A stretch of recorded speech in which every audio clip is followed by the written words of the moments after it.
Nature has always been my emotional haven, a place of silence and solitude. Surrounded by landscape, I felt I could breathe, think more clearly, and replenish my energy. I felt empowered. Nature itself can stir so many emotions in me, its colors, scents, and textures, every tiny detail. I'm Ingrid Weyland, I'm a graphic designer and I live in Buenos Aires, Argentina. After working for a few years in my own design studio, it only felt natural to start taking photography courses, something I had always had a passion for.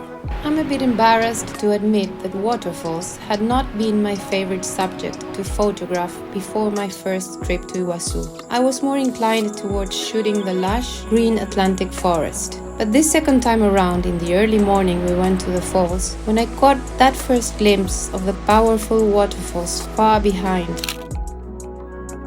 Surrounded by heavy mist and so many greens I had never seen before, this literally brought tears to my eyes.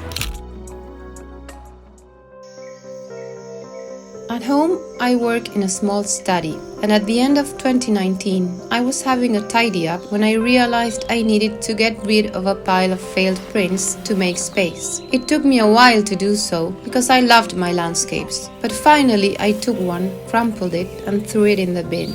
To me, it felt like a sacrifice. And when I walked over and looked at the creased paper, it occurred to me that there was a parallel between my crumpled image and the way we humans treat nature, as though it's something disposable, and began to work on enacting violent gestures on my landscape images, in the same way we humans alter and damage our environment with sometimes irreversible consequences.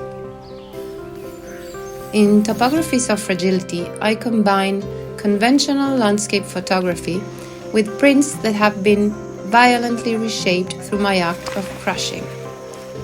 I was looking for a way to convey both beauty and decay at the same time. After a while of working on landscapes and talking about the results of our actions on nature, the next logical phase of my work should include actual humans in my photographs. My idea was to photograph residents of Iguazu who are devoted to the preservation of nature in different ways. The locals interacted with my rainforest landscape images, printed on various types of large paper. By crumpling and altering them as a metaphor for the fragility of nature.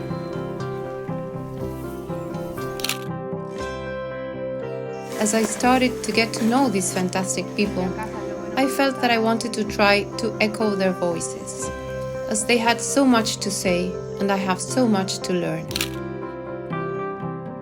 I'm so grateful for the Awasi Artist Immersion, as Awasi is committed to protecting their natural and cultural heritage through the conservation of their ecosystems. And this is so related to my work. I steer away from crude representations of environmental damage and prefer to play with the metaphor of the fragility of paper.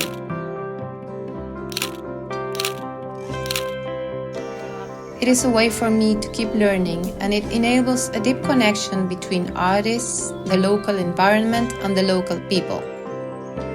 I believe that art and its emotional impact can be a strong advocate for climate engagement across society.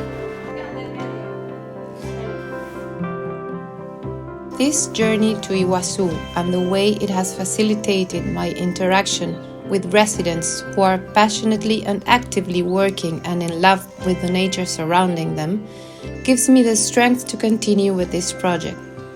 For me, it is not only about the resulting image, as each encounter has also broadened my knowledge of local concerns. It has had a great impact on my work.